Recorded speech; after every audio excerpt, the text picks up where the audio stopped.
Japão, em que começaram a haver trabalhadores que morreram. Não são aqueles que se suicidam, são aqueles que morreram por exaustão de trabalho. Nós estamos nesta fase, estamos só no engagement. Tá bom? Então, estas pessoas que estão envolvidas, vamos passar, sentem uma grande felicidade no seu trabalho. Este esquema que vocês têm aqui é um esquema de 1976-1980. Eu tenho aqui algumas pessoas que estiveram na Universidade do Minho e que conhecem este esquema bastante bem.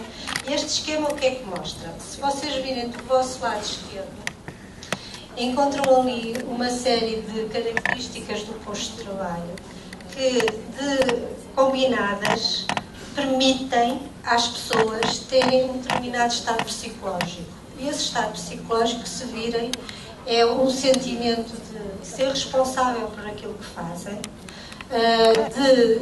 de sentirem que o seu trabalho é importante e sentirem que o seu trabalho, perceberem que o seu trabalho tem impacto. Dou um exemplo. Há um tempo fiz uma intervenção numa organização e nós pedimos às pessoas que fossem buscar um objeto que as representasse. E as pessoas foram aos seus locais, trouxeram ferramentas, produtos, etc. E houve um senhor que trouxe um pedacinho de desperdício. Não sei se conhecem. E todo o grupo se calou quando ele apareceu com um bocadinho de desperdício. Ele achava que o trabalho dele não tinha relevância nenhuma e estava altamente desmotivado. Isto chocou-nos a todos. E chocou-nos porquê? Porque nós sabemos que, quando estamos a trabalhar, nós temos que sentir que o nosso trabalho faz diferença, não é? E que somos importantes. E é isso que, de alguma maneira, a organização do trabalho nos permite sentir isso. Claro que do lado direito, vocês já conhecem, não é? As pessoas sentem-se motivadas, satisfeitas e produzem mais. Bom, agora, a questão que se põe aqui é que muitas vezes nos esquecemos que ali no meio que as pessoas se sentem também esgotadas. Ou seja, a satisfação e a motivação exagerada leva-nos a ter resultados piores. Podia passar? Mais à frente. Mais à frente. Mais. Depois vou voltar para trás. O que é que acontece? Muitas vezes as pessoas que trabalham muito e que estão muito envolvidas com o seu trabalho são as primeiras a dizer: eu posso fazer. Alguém pergunta assim: alguém pode pegar neste projeto? E nós levantamos o braço. Alguém não se importa de fazer isto? Nós levantamos o braço. Então as pessoas que estão muito envolvidas são logo as primeiras a pôr-se na linha da frente, okay? Porque gostam. Então geralmente são pessoas que trabalham, fazem horas extraordinárias e levam o trabalho para casa. E depois, o que é que acontece? Nós temos limites. Vou aproveitar o exemplo do Ronaldo, pode ser. Eu não sou fã de futebol, mas agora toda a gente fala de futebol. Nós sabemos que os atletas de alta competição fazem as suas provas e depois têm um tempo de descanso. E esse tempo de descanso é necessário para elas recuperarem, okay, fisicamente. O que acontece connosco, quando nós estamos muito envolvidos, é que nós não temos tempo de descanso. Eu não sei, levantamos às 7, às 8 estamos no trabalho, saímos aí às 6, chegamos a casa, temos a rotina da casa, pais, filhos, comida, depois ainda arrumamos mais uma coisa, vamos ao meio, não sei. Okay? E entretanto já são 11h30, preparamos as coisas para o dia seguinte, por volta da meia-noite e meia, 1h30, já estamos a ir para a cama, certo? Não? Um bocadinho mais tarde? Um bocadinho antes. Okay. Pronto, mas aqueles que fazem esta rotina dormem aí 6 horas por dia. E isto não é nada. Okay. Por isso, as pessoas que estão muito envolvidas e trabalham muito, não descansam e depois cometem erros. Cometem erros no processamento de informação. As pessoas muito motivadas e que trabalham muito, não descansam, não recuperam, afinal não produzem assim tanto. Ou seja, dão erros. E o que é que acontece também? O facto de trabalharem muito, não têm tempo para o resto que lhes dá prazer. A pouca adesão a esta semana, sexta-feira lúdica, não, sexta-feira interativa, já viram? Parece que nós perdemos o direito ao gozo. Parece que perdemos o direito ao prazer. não é? Parece que até temos uma vozinha a dizer, não devemos estar a fazer isto. Mas não, nós devemos fazer isto, porque nós temos de ter tempos de recuperação, para podermos estar mais atentos e capazes de trabalhar melhor. Okay? Pronto. Para além disso, há uma componente outra que é muito importante, é que nós não existimos só para trabalhar. Nós existimos para muito mais outras coisas. E essas outras valências fazem com que nós trabalhemos melhor no nosso trabalho. Ou seja, termos amigos, família, termos outros motivos de interesse, podemos relaxar, podemos estar bem. Ou seja, e terminando a minha apresentação, a organização tem todo o interesse em ter pessoas empenhadas e envolvidas no seu trabalho. Mas se não lhes dá condições para elas recuperarem o seu tempo, de estarem bem, de viverem outras dimensões da sua vida, tem uma produtividade que pode ser uma má produtividade, com muitos erros, com doenças, com cansaço, irritabilidade, etc. Obrigada.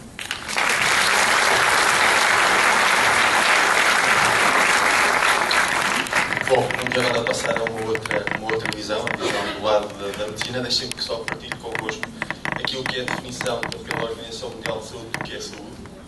E saúde é um estado de completo bem-estar físico, mental e social, e não apenas a ausência da doença. Como nós todos sabemos, hoje a pressão da modernidade do trabalho traz com que tenhamos consequências muito graves ao nível do nosso bem-estar físico e mental. E hoje temos aqui o Dr. André Pinto, médico do trabalho, que nos vai falar um bocadinho daquilo que são as consequências de doenças psicológicas daquilo que é o desenvolvimento do trabalho. Muito boa tarde a todos. Agradeço o convite aqui da parte dos recursos humanos. É com prazer que estou aqui para falar do impacto dos riscos psicossociais. Já foi muita coisa dita hoje e cabe a mim, parece, terminar. Espero continuar nesta elevada qualidade das apresentações. Como médico do trabalho, antes de mais, gostava, vocês todos já sabem, mas não quero mais uma introdução. O que é o trabalho? O trabalho é uma atividade que se emprega alguma força ou uma faculdade para realizar algo ou atingir um objetivo. Geralmente está associado a um esforço físico ou mental, e sabemos que nos últimos 100 anos o trabalho tem mudado muito graças à tecnologia. Mas será que tem mudado para melhor? Será que existe mais pressão? Será que existe uma ligação 24 horas com o trabalho derivada aos mails, ao telemóvel? Será que isso é tão benéfico para nós? E geralmente tem havido uma evolução para uma tendência de equilíbrio negativa entre o trabalho e a vida pessoal.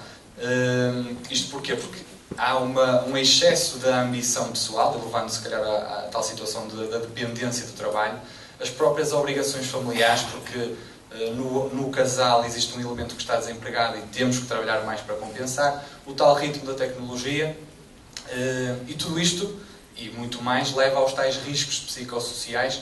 Falámos do stress ocupacional, falámos do assédio moral, seja das chefias, seja dos colegas de trabalho, o assédio sexual, a própria violência, que pode ser física e também emocional, e que vai de facto ter influência e perturbação no trabalhador.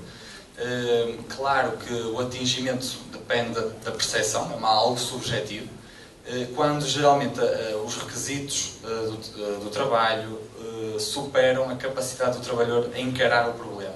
E podem ser exigências físicas, psicológicas, o próprio risco de transferência agora à mobilidade está muito em voga, a proximidade da cessação de um contrato, a não renovação de um contrato, o conflito, a competitividade, que agora também é um bocado elevada, as ameaças, as relações com as chefias, e tudo isto gera o tal stress, a palavra tão falada hoje, que pode ser físico ou emocional. E então, falando na parte emocional do risco psicossocial, ou seja, este sofrimento psicológico muitas vezes tem pouca visibilidade, e nem sempre conseguimos, seja o médico, seja a parte dos recursos humanos, seja a família, conseguem entender e perceber que a pessoa está em risco. É difícil, por vezes, estabelecer uma relação direta com o trabalho. Muitas vezes usamos máscaras, não é? Máscaras que nos fazem viver o dia a dia com um sorriso, mas se calhar internamente não é tanto assim. E como tinha falado, depende das características individuais de cada um e geralmente, inicialmente, não se relaciona logo com o trabalho. A própria gestão do pessoal, dos recursos humanos, nem sempre considera como risco, não é este caso, que temos até um seminário a abordar este tema. E a própria atuação na medicina tende a ser lenta. Porquê? Porque não vê o ser humano como um todo e causa uma destruturação da pessoa. Vemos, ou seja, o médico geralmente é que trata do físico, o psicólogo do emocional, o psiquiatra do mental, o amigo espiritual ou relacional, e não se vê a pessoa como um todo, e não percebemos que se tratarmos tudo o que está em desequilíbrio, conseguimos atingir um resultado muito superior.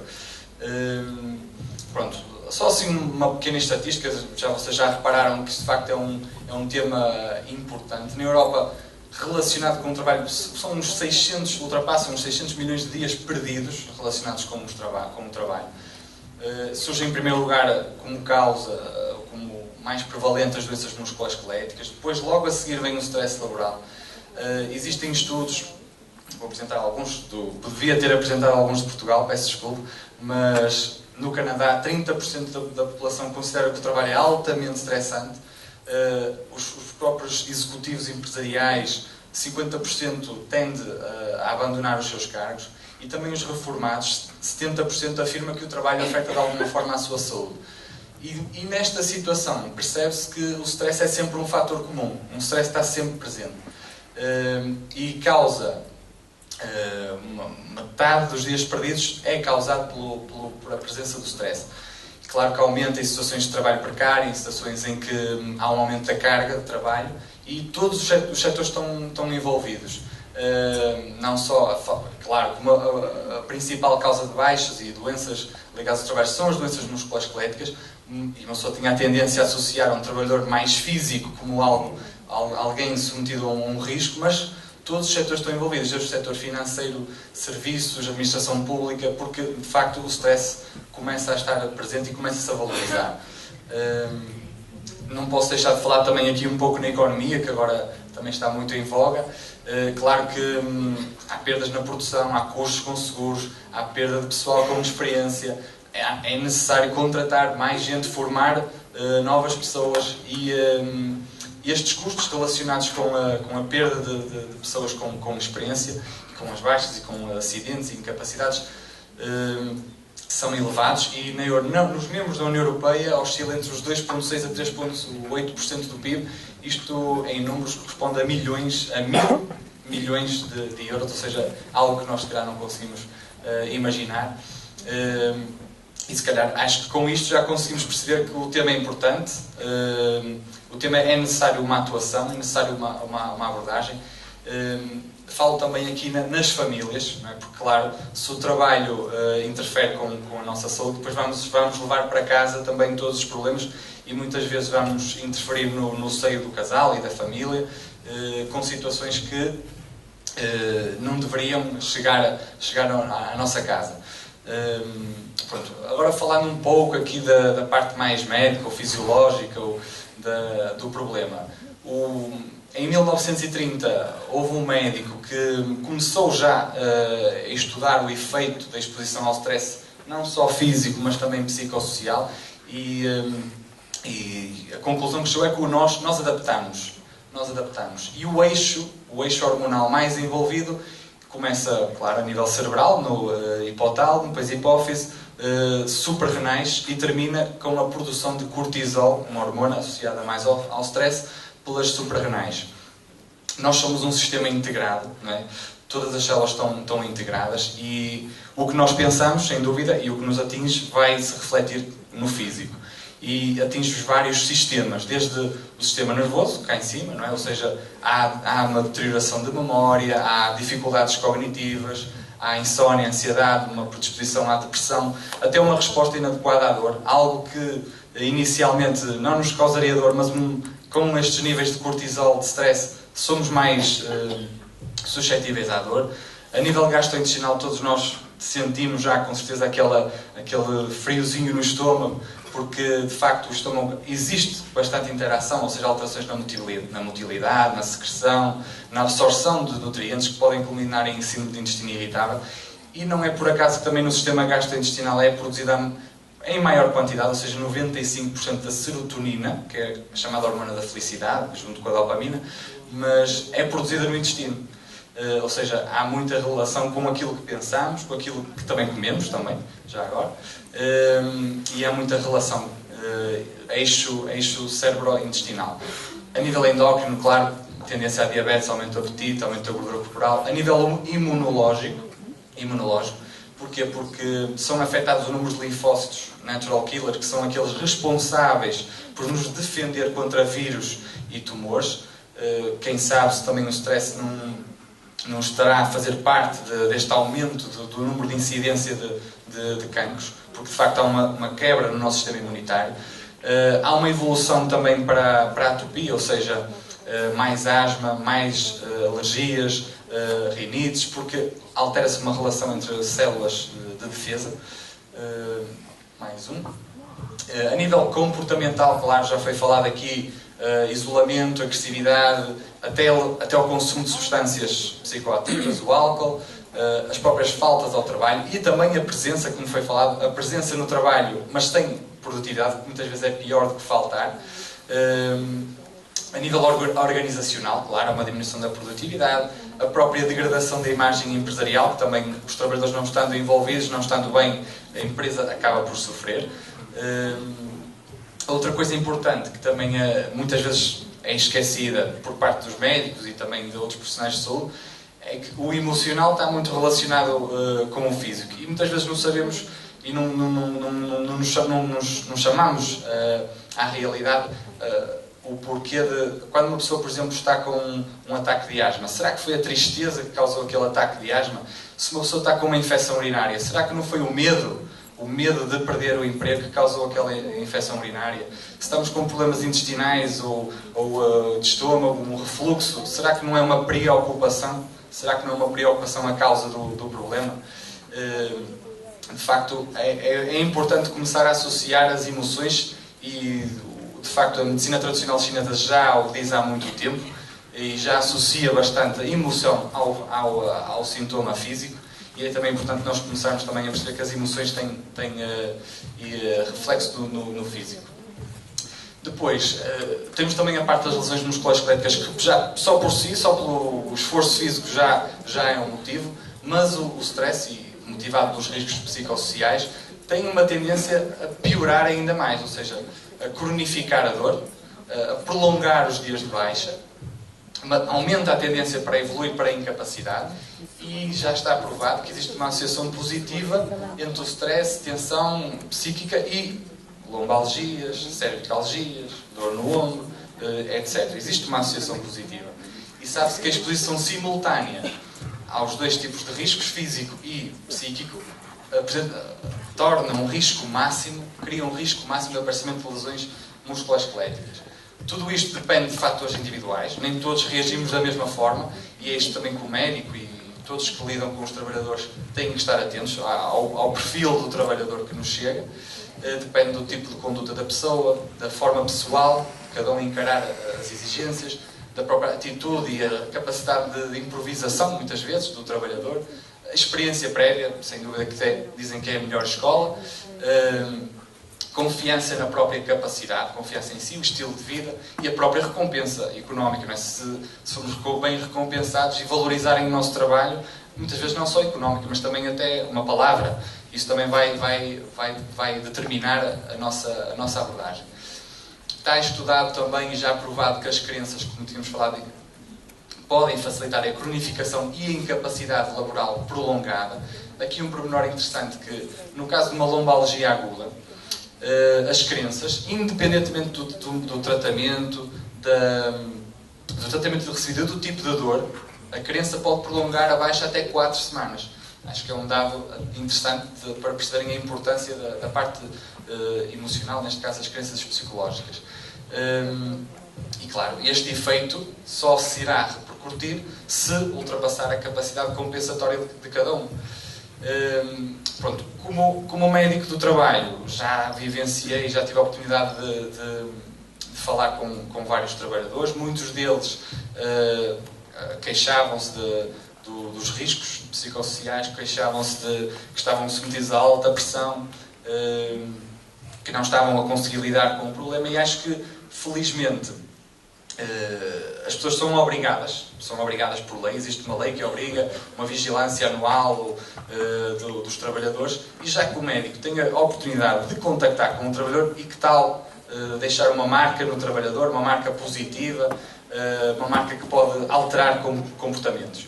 Para isso é preciso focar-se na pessoa, focar-se no trabalhador enquanto pessoa, e focar-se em toda a sua componente, não só a parte física. Não é só perguntar o que é que lhe dói, e se dói o ombro anti-inflamatório, ok, e venha ao próximo, não é? Ou seja, temos que ter uma abordagem integrada, e tentar passar para a pessoa que, quando ela tem um problema, será que não é a estratégia que ela está a usar para encarar o problema que estará errada? Será que não será o contexto em que ela introduziu esse problema, não será esse ponto que devemos tentar mudar?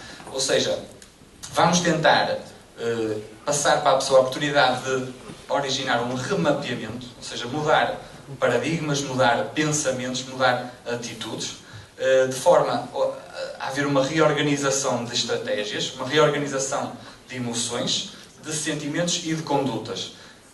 Isto na forma que mais convém ao trabalhador. Ou seja, melhorar o que se sente, o que se pensa e o que se entende daquela situação. Isto, de facto, tem resultados muito rápidos, porque a nível da nossa neurotransmissão, as sinapses, os neurónios, tem uma plasticidade fantástica. Nós, em poucos minutos, passamos de estar descontentes, mal-estar, para bem-estar. Foi visto quando foi feita aqui a terapia do riso, que todos nós, estava aqui um ambiente que respirava alegria, respirava bem-estar, e rapidamente passámos até o almoço até nos podia ter caído mal, mas com um sorriso, com uma interação, com um movimento, rapidamente nos sentimos bem. E isso é uma faculdade que nós não devemos desperdiçar. Esta plasticidade neuronal deve ser aproveitada, ou seja, o que foi ontem ou o que é mau agora não quer dizer que tem que ser mau para sempre.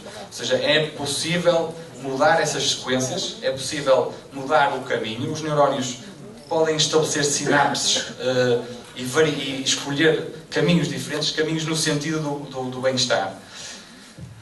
Perceber, dar a entender ao trabalhador, muitas vezes, que a vida, os estímulos, as experiências não são boas nem são más. De início, nada é bom nem é mau, ou seja, é neutro. Ou seja, não há nada associado. Tudo depende do sentido que dermos àquela situação, ou seja, da forma como nos organizamos, como entendemos, que significado e, o mais importante ainda, que emoção associamos àquela situação. Porquê? Porque isto depois, o nosso cérebro é bastante complexo, mas também nós podemos usar essa complexidade a nosso favor. Porque depois isso gera uma memória e nós guardamos no nosso cérebro essa memória e criamos as antecipações. Ou seja, se por uma vez vamos falar com o chefe e a conversa correu mal, nas conversas seguintes já vamos com medo, com receios, e isso já nos está a perturbar. Ou seja, tentar retirar essa memória e escrever por outras linhas. Ou seja, evitar muitas vezes pensar de início, porque às vezes pensamos e não percebemos que pensar significa antecipar, e muitas vezes traz-nos problemas. Ou seja, observar, ou seja, ver o que existe, focar nos objetivos e no bem-estar, mudar significados e ativar sequências de saúde. Ou seja, perceber que é possível mudar o destino e criar um destino, digamos assim, consoante a realidade que mais nos convém. E também perceber que cada muro tem uma porta, ou seja, e por parte da medicina, da parte da higiene e segurança, por parte da enfermagem, por parte dos recursos humanos, perceber que é possível tentar focar, ou seja, mudar a nossa atenção para o que nos pode trazer benefício e não apenas no obstáculo. E como foi dito hoje de manhã, valorizar o positivo, porque acho que todos nós temos algo de positivo, valorizar o positivo, e isso só trará boas consequências para todas as instituições. Obrigado. Todos nos dão informação, recebemos informação todos os dias, muita informação que temos que mudar, temos que fazer isto, faz assim, faz daquela maneira. Somos bombardeados com zettabytes de informações todos os dias, das mais variadas informações, onde temos que fazer, e mais uma vez aqui temos também que mudar, temos que fazer de outra maneira, e como é que é isto de mudar? Mudar não é fácil. Por isso vou-vos pedir fazer só um pequeno exercício. Ponham-se todos em pé. Isto hoje é um exercício físico. E cruzem os braços, faz favor. Agora, tentem cruzar os braços de outra maneira. Ficar o outro braço ao contrário do como está. Não é fácil, pois não. Nós não conseguimos e ficamos baralhados. Será que mudamos? É para dizer que as mudanças não são assim fáceis de cada um de nós fazermos. Nós temos de estar conscientes que queremos fazer a mudança e queremos ter outras novas atitudes, outros comportamentos. E que isso demora muito tempo. E é com várias tentativas é que poderemos alcançar. Podem se sentar. E perante isto, ativou-vos também um bocadinho aí a circulação sanguínea, chegou um bocadinho mais de sangue ao cérebro. Alguém tem alguma questão? Ninguém tem questões.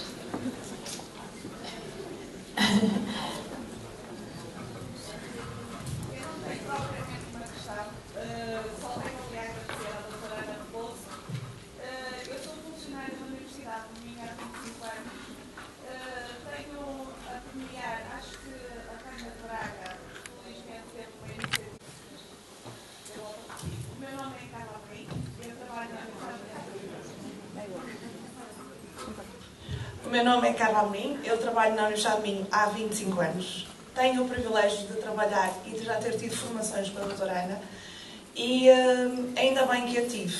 Como a sua doutora sabe, nos últimos 3 anos fomos 7 pessoas que tivemos cancro na universidade.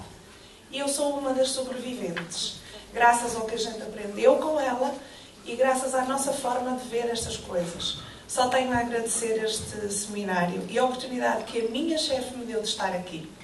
E acho muito bem que estas iniciativas sejam alargadas a outros sítios, porque realmente nós vivemos muito tempo no nosso trabalho, mas a nossa família é muito mais importante. E a doutora Ana hoje mostrou aqui um pouquinho do que ela nos ensina lá no nosso trabalho, e todos os senhores que aqui estão, o senhor enfermeiro, eu também conheço o seu trabalho. Conheço muito bem o trabalho da oncologia e digo-vos uma coisa. Estas terapias que aqui usam, também se usa na oncologia de Braga.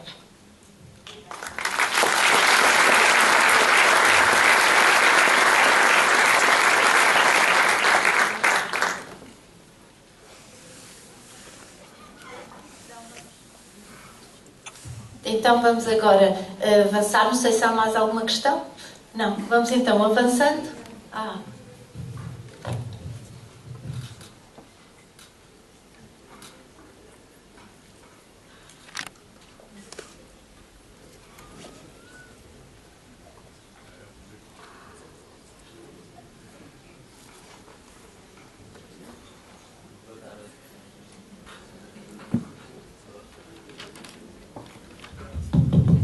Agora sim. Muito boa tarde a todos. Deixe-me dizer primeiro que é um prazer estar aqui com vocês hoje.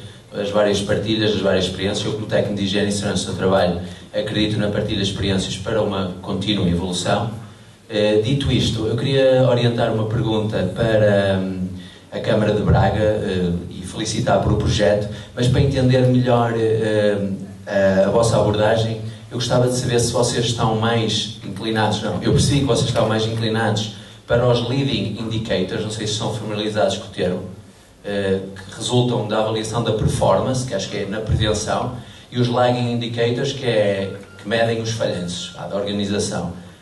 De que maneira é que vocês integram os lagging indicators? Essa é a minha questão.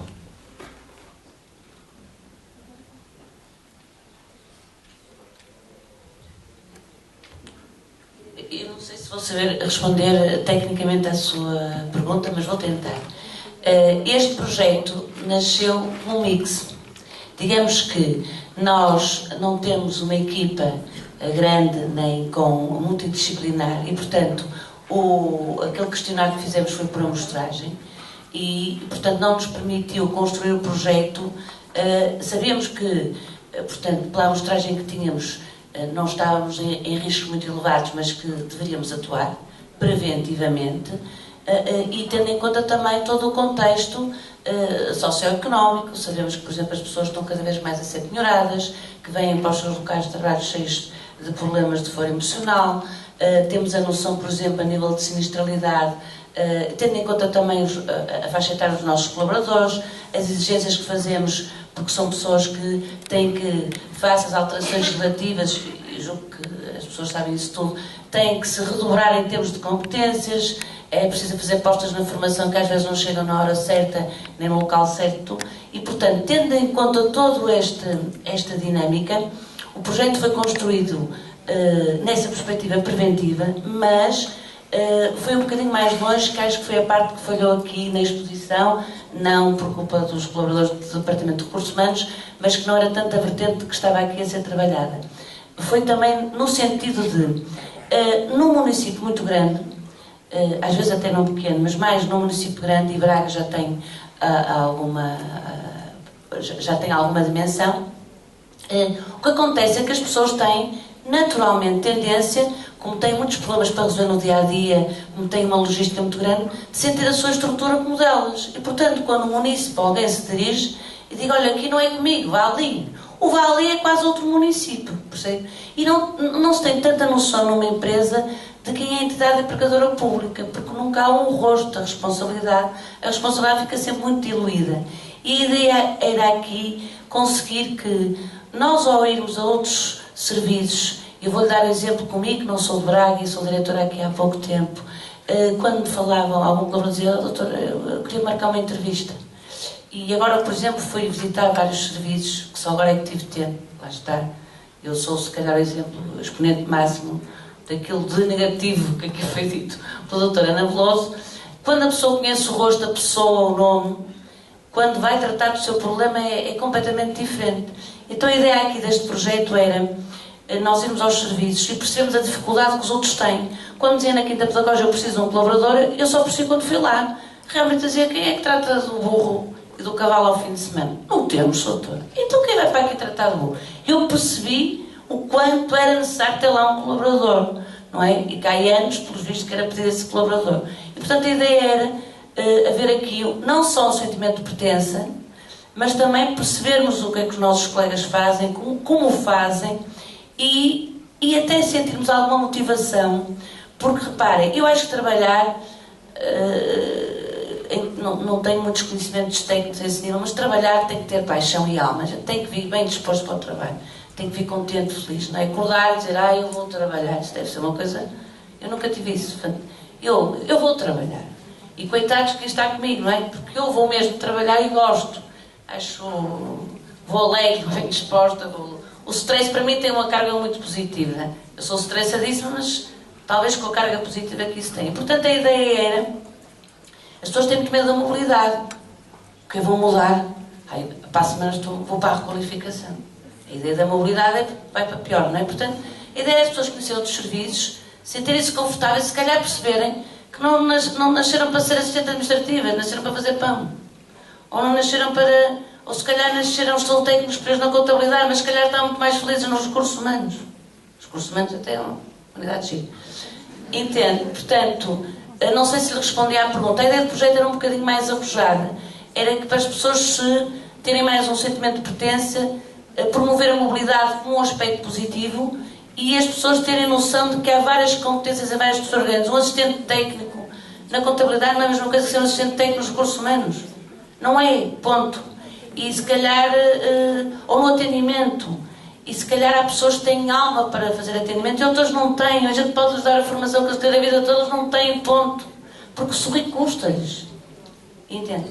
Portanto, este projeto era no sentido tendo isso. A última vertente, que não sei se vai ser desagrado, mas não vou arriscar, veio a lei das 40 horas. e, portanto, nos serviços, a Câmara gera duas realidades distintas. No mesmo serviço, um sai, faz 35, outro faz 40. A mesma pessoa, uma sai uma hora mais cedo, outra não, que é nos agrupamentos ou nas empresas municipais. E, portanto, as 40 horas veio com uma carga muito negativa. E era, claro que isto não vai resolver problema nenhum. Uns municípios ainda estão nas 35, outros nas 40. Era essas 5 horas, uma vez por mês, podemos utilizá-la de uma forma mais gira, mais lúdica, a nadar. Mas isto não é para ir brincar, é aproveitar para conhecer as estruturas, é para, por exemplo, fazer ginástica laboral, é para nadar, é para isso tudo. Portanto, este projeto tem muitas vertentes. Para ser sincero, nasceu de uma forma muito gira, muito espontânea, com a colaboração destes jovens todos que está aqui a ver e mais uns trocos que não estão aqui.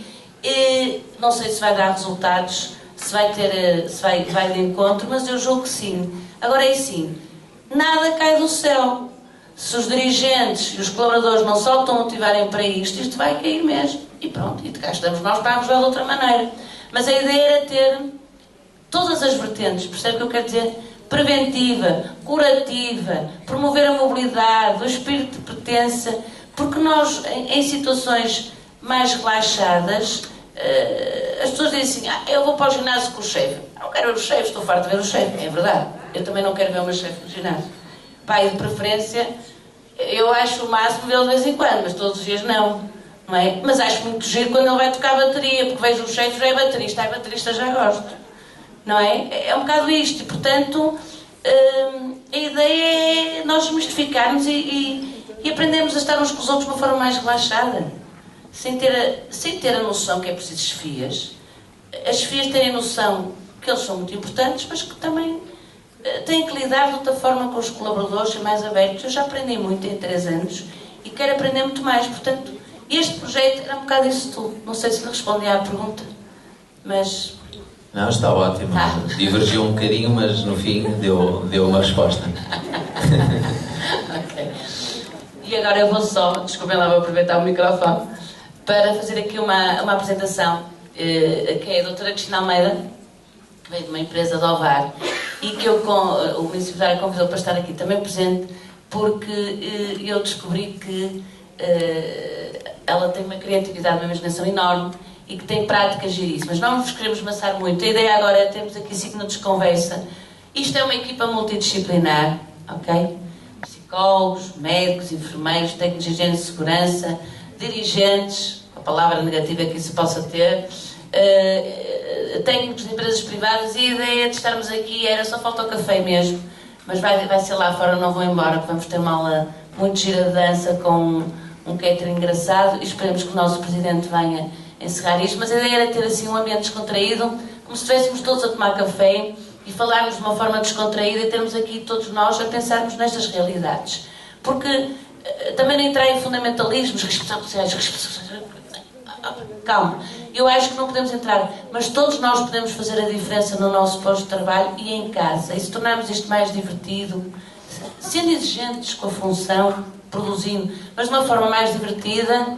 Eu tenho ali a metade da equipa lá em cima, eu gostaria que eles opinassem e dissessem e não tivessem medo de falar. Podiam até intervir, que era engraçado. Aliás, a amostragem também tem a ver com eles, porque tudo que é diagnósticos, coitadinhos, eles levam com os inquéritos todos e mais alguns. Portanto, a ideia era estarmos aqui agora, estes 5, 10 minutos de conversa, todos de uma forma descontraída, a falarmos um bocadinho nisto. Mas eu ia passar aqui o microfone à doutora Cristina para ela nos dizer de uma forma simpática como isto pode ser possível, mas demora muitos anos. A Diana há bocado dizia, primeiro estranha-se, depois entranha-se. Esse é o meu lema. Primeiro estranha-se, depois entranha-se. Ok? Muito obrigada. Boa tarde a todos. Muito obrigada pelas palavras e também pelo convite, como é óbvio. Eu começava por vos colocar uma pequena questão e encaminhando na questão do compromisso e do engagement. Eu também perguntava qual é o nosso contributo nas empresas. E para vocês pensarem nisto, que também muitas vezes me dou a pensar nisto, quando olham para o tradicional bitoque, para o prego, como o bife, como o ovo em cima, nós podemos pensar no seguinte: qual foi o contributo da galinha e qual foi o contributo da pobre vaca? Qual é a diferença? Para que nós darmos a comer aquele prego, não é? Um deu a vida, outro pôs o ovo e foi à sua vida, fez o seu trabalho. O que é que nós pretendemos nas empresas? Pretendemos as galinhas, entre aspas, ou pretendemos ter até à exaustão quem dá a vida? Eu acho que é importante que, enquanto gestores e enquanto colaboradores, pensemos nisto. Isto um bocadinho pegando no que foi aqui dito. Portanto, eu espero que todos possamos dar ovos de muito boa qualidade às nossas empresas, mas possamos viver a nossa vida o melhor que possamos com a nossa família, como também já aqui foi dito. Portanto, enquanto gestores, não podemos exigir que as pessoas se tornem um bife. E muitas vezes temos que parar. E é nesse papel que eu também falo agora aqui um bocadinho, na responsabilidade da gestão. E como é que conseguimos motivar as pessoas. Portanto, eu sou responsável pela Direção de Qualidade, Ambiente, Saúde e Segurança. E estou nestas andanças da segurança apenas desde 2008. Trabalhei sempre na área da qualidade e com esta história das reduções e das integrações dos sistemas vim parar à segurança.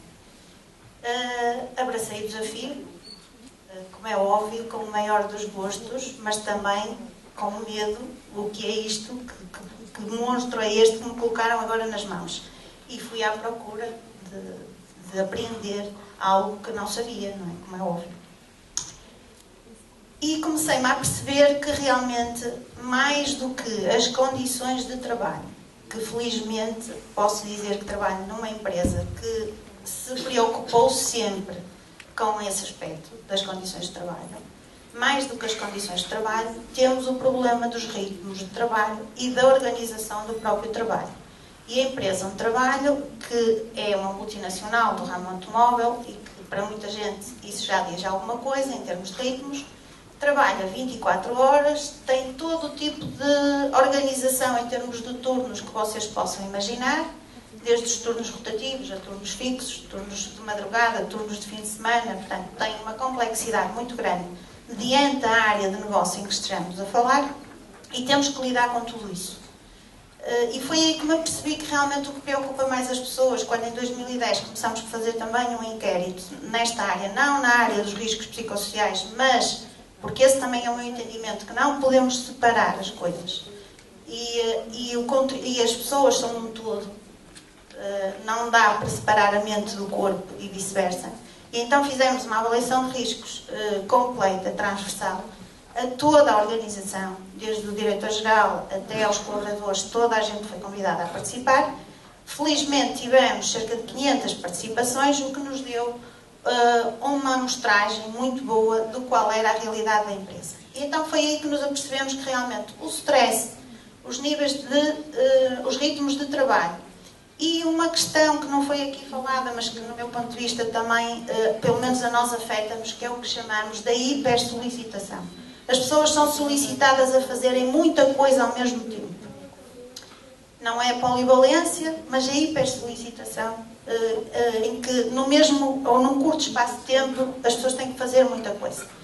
E sentirem, que alguns identificaram, que não tinham a ajuda dos colegas ou das chefias quando isso acontecia.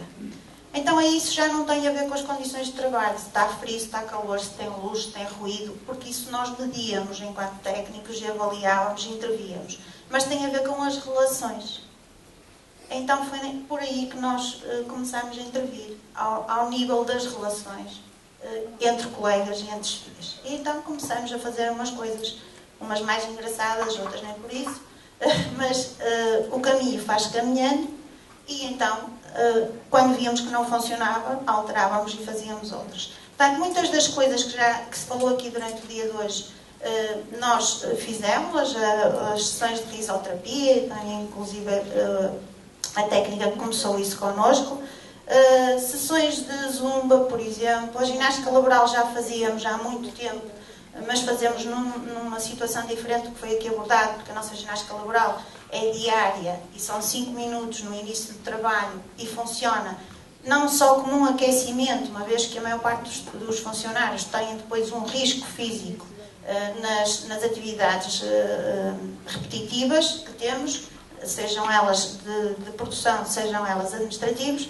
mas também a ginástica laboral trazia outro contributo, que é o momento em que estamos todos juntos.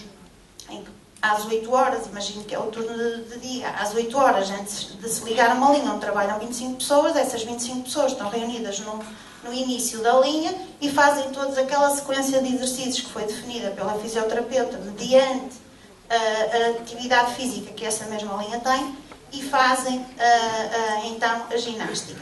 E esse momento também é um momento dos bons dias, é um momento, se algum faz anos, canta-se os parabéns a quem faz anos, ou de no fim dizer bom trabalho e baterem todos umas palmas e virarmos todos costas. Não é só a pura ginástica laboral para aquecer os membros que vão ser trabalhados. Portanto, o que é que eu vos queria dizer é que fazer as coisas de uma forma esporádica não funciona, ou funciona esporadicamente, mas fazer as coisas com consistência, se calhar em vez de fazer 15 minutos, quando eu ouvia aqui de manhã, 15 minutos, sessões de 15 minutos, eu pensei 15 minutos todos os dias, vezes 800 colaboradores, acho que não consigo convencer a direção a fazer isto, porque no fim são muitas peças que não saem. Mas depois percebi que eram só 2 vezes por semana, ok, então estamos acabamos por o fazer de uma outra forma. Portanto, é isto, esta adaptação que cada empresa tem que fazer. Porque, claro que na realidade em que eu estou a falar, que são 1800 colaboradores, se eu pedir para parar 15 minutos, vão-me dizer, estás tola. Não é? Ou vão dizer, vem lá com outra proposta, porque essa não funciona e nós temos que ser rentáveis e o caminhão está aí às 5 horas para carregar. Agora, se numa empresa, se calhar com 20, parar 15 minutos, porque até as pessoas acabam por render muito mais, se calhar conseguem isso. Portanto, isto são algumas práticas que na minha empresa foram funcionando ou vão funcionando e vamos adaptando, mas que depois, mediante a caracterização de cada empresa, por isso é que às vezes é muito difícil, não se pode fazer copy-paste destas coisas, não é? Tem que ser um bocadinho criativo realmente e pensar o que é que eu posso aproveitar do que eu vi aqui hoje e levar um bocadinho disto. Nós, por exemplo, este ano fizemos uma coisa que ainda está a funcionar, ideia que partiu quando disse que eu sou criativa. A criatividade não é minha, a criatividade é de um grupo de pessoas e que se incentiva a que as pessoas participem. E nós, por exemplo, no mês de maio fazemos um mês do coração, em que chega a janeiro, fevereiro, começamos a pedir aos colaboradores que participem com ideias. O que é que gostariam de ver realizado na empresa no mês de maio? O mês de maio começou por ser relacionado com os riscos cardiovasculares, porque estava ligado ao coração, mas este ano, por exemplo, já tinha uma vertente muito mais também ligada ao stress, precisamente por causa da campanha europeia, tínhamos selecionado esse tema, e porque também o stress é dos riscos, uma das causas depois da doença cardiovascular. Portanto, pedimos às pessoas opiniões, o que é que vocês gostariam de ter? E eu recebi dezenas de opiniões. As pessoas comentavam, porquê que não fazemos isto? Porquê que não têm isto? Porquê que não fazemos umas caminhadas? Porquê que fazemos um bike tour? Porquê que não implementamos isto? Portanto, as pessoas participam se sentirem que realmente vão ser ouvidas. Agora, se pedirmos a participação e a seguir sair o programa e nada do que foi sugerido lá estiver, aí não contem que para o ano tenham outra vez as pessoas a participarem. Esta é a minha experiência. Portanto, se peço a participação, tenho que ouvir. E a seguir, se não aceito, devo justificar porque, olha, não implementamos isto por esta questão de custo ou porque era algo muito difícil de organizar. E garanto-vos que respondi a cada e-mail ou pessoalmente, se a situação me foi dada verbalmente. Claro que isto é um esforço, mas é muito compensador. Uma das atividades que implementamos este ano é a mochila Coração Feliz. O que é esta mochila de Coração Feliz? Pusemos os 1800 papeizinhos com os nomes dos colaboradores que trabalham na nossa empresa e convidamos a fazer uma selfie. Está na moda, não é? Cada colaborador tira um bilhetinho e vai fazer a selfie com a pessoa que lhe saiu, que a maior parte deles não conhece. Estamos a falar de 1800 funcionários em turnos rotativos e em sítios que as pessoas nem conhecem que existe, um bocadinho como se falou aqui. O que é que tem de bom esta atividade? Não é a selfie em si, que depois também vai dar um painel engraçado, creio eu. A ideia é fazer depois lá uma parede com essas fotografias todas, mas é, cada papelinho tem um ato de simpatia que as pessoas têm que realizar. E esses atos de simpatia é que estão a criar uma dinâmica na empresa fantástica. Porque pode-me sair, por exemplo, ter que ir à portaria dizer ao segurança que ele está a fazer um excelente trabalho. E eu nunca falei com ele. Ou pode-me sair, eu hoje, na hora do almoço, dar a minha vez na fila à pessoa que estiver em último lugar. E eu estou em primeiro, vou à pessoa que está no fim e digo, agora trocas comigo que eu vou para o fim. E as pessoas da produção, por exemplo, acham isto fantástico porque só têm 45 minutos para almoçar. Portanto, são este tipo de coisas que eu acho que temos que levar para as organizações e não ter medo de falar no conceito de felicidade. Porque hoje falou-se aqui que as empresas têm que ser um lugar bom para viver. Eu vou mais longe. Tem que ser um lugar onde possamos ser felizes. É isto que vos tinha a transmitir.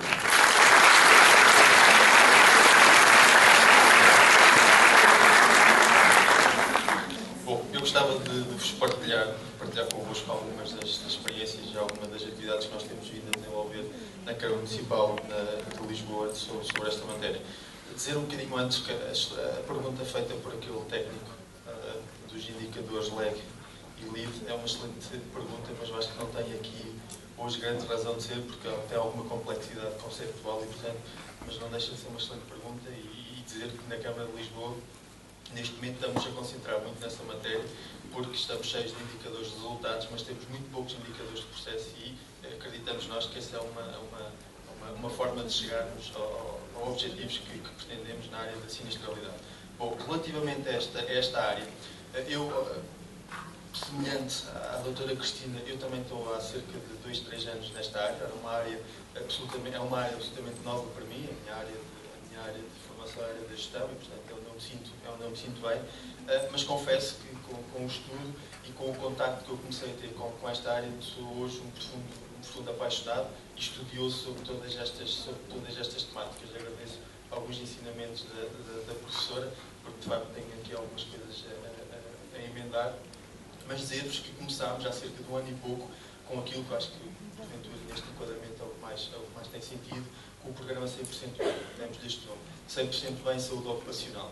O que é que nós estamos a tentar fazer na nossa organização? Tentar implementar um programa de qualidade de vida na organização. Reparem que esse programa de vida para nós, de qualidade de vida para nós, tinha, à partida, grandes barreiras à entrada. E tinha barreiras à entrada porquê? Porque, ao contrário, porventura, da doutora Cristina, que trabalha num espaço muito confinado, a Câmara Municipal de Lisboa, além de 9.000 trabalhadores, está espalhada por cerca de 270 e tal edifícios. E, portanto, a forma como nós deveríamos chegar aos trabalhadores, logo à partida, era uma barreira de entrada. Mas, como devem saber, e presumo que a Câmara de Braga não será a exceção a essa matéria, nas autarquias nós temos todo tipo de... Nós temos todos os tipos de trabalhadores, quer do ponto de vista da idade, e esse também é um problema que eu gostava que começasse a entrar na discussão do país, porque é um problema nacional, que é o envelhecimento da população ativa, mas acho que hoje não tem aqui grande sentido, mas este programa tenta também abordar um bocadinho esta temática. Nós temos um conjunto de população com um grau muito diferenciado de educação e também com uma utilização, por exemplo, hoje em dia, de meios de comunicação como mails e internets também muito diferenciado. Bom, fomos então um bocadinho, como se costuma dizer, às apalpadelas e, portanto, fizemos aquilo que fazemos desde crianças e a forma como nós ainda hoje aprendemos, que é através da chamada tentativa e erro.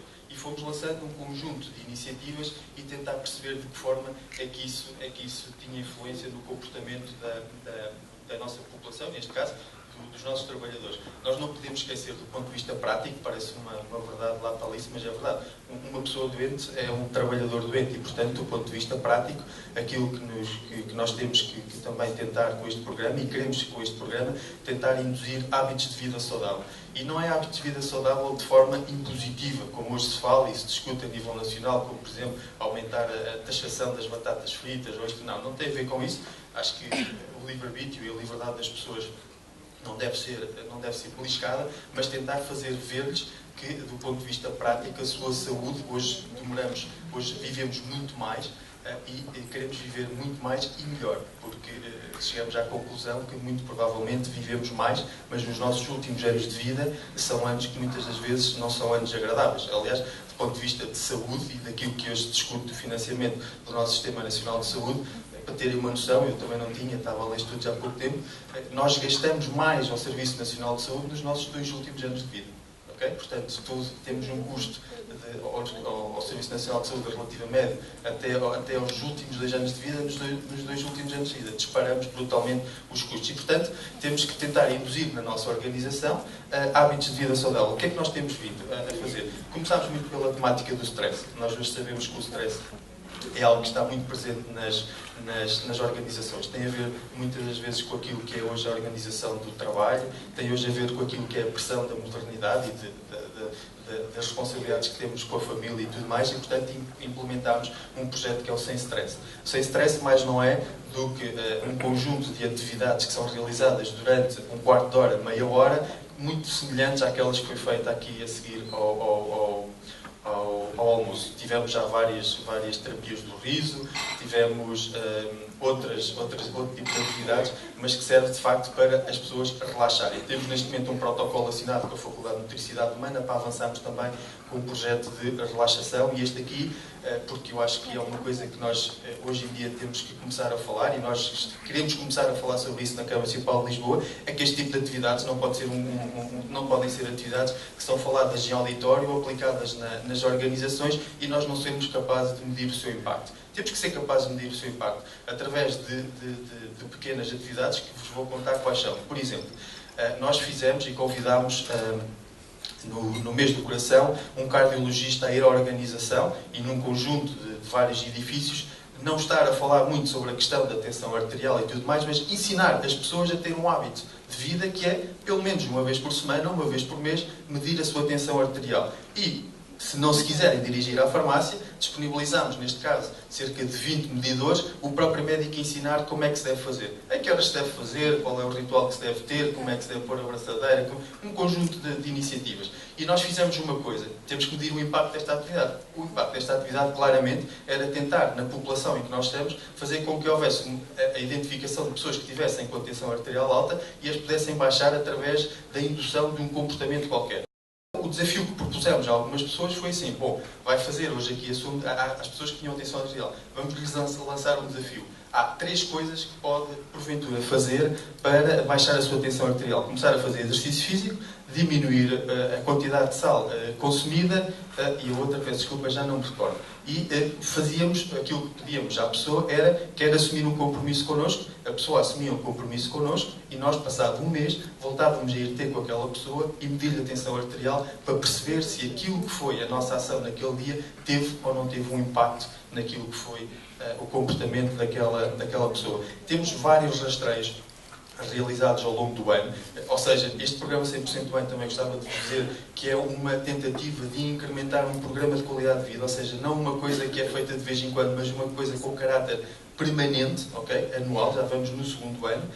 Fazemos várias formações sobre temáticas diferentes, comemoramos um conjunto de dias, vamos escolhendo ao longo do tempo. Nós, neste momento, estamos também este ano muito focados na área da alimentação, porque hoje nós sabemos, até por aquilo que o Dr. disse há bocado, que existe uma relação muito grande.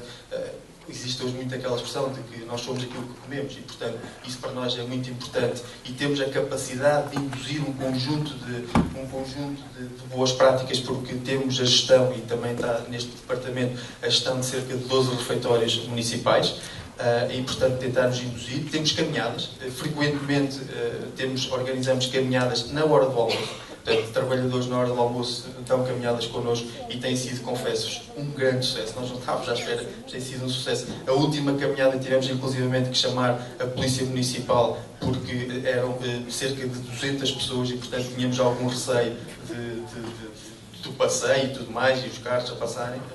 Alguém acelerar.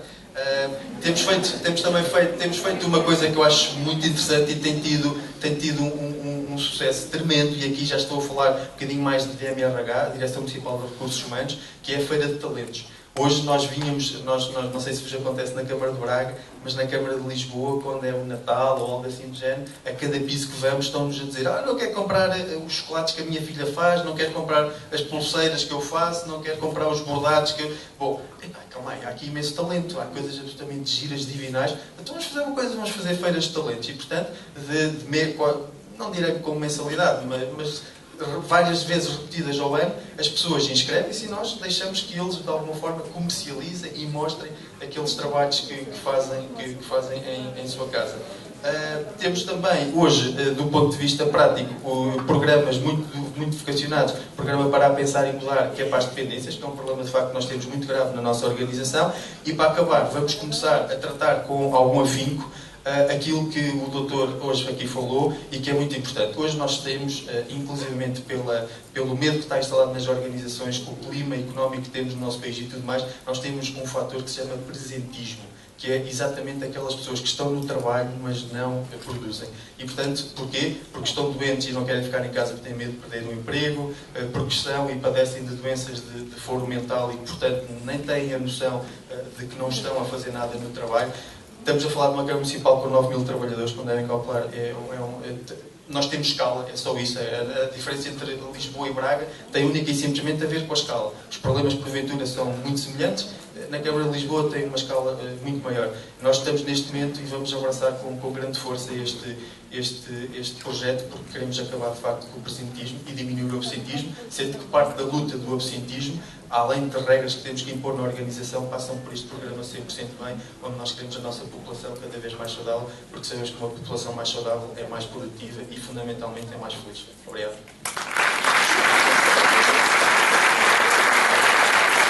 Eu não sei se alguém quer colocar alguma questão mais depois destas intervenções. Não convidava-vos aí até ao sítio onde estivemos de manhã, que é o catering, é só seguir as setinhas vermelhas e vamos assistir a uma sessão da Escola Backstage. Obrigada a todos pela presença.